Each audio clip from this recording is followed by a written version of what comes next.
To bring this to an end. Honorable Koimburi, did you label the letter that you sent to my office and I read to this house as fake before I give direction? Order.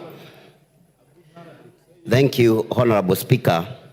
The letter that Majority Leader is talking about, the account that was posted that letter, it's not my account. That was a fake account. In my Facebook, you can check. There is 2 accounts. Honorable George Koimburi account and Honorable George Koimburi Juja 1. The Juja 1 is a fake account. My account is George Koimburi. You can check even in your phone. You can open it. The letter was posted in a fake account. I stand to say, I stand, Honorable Speaker, I stand to ask my honorable members of this house to forgive me. Forgive me.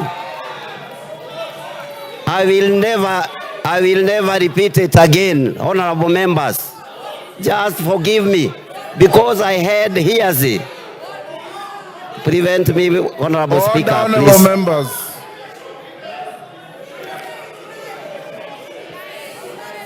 Order. Thank you, Koimburi. Take your seat.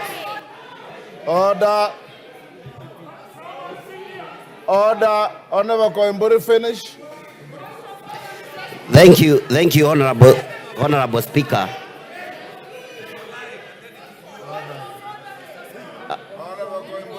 As I said before, Honorable Speaker, there was a hearsay that honorable members who voted yes in a second reading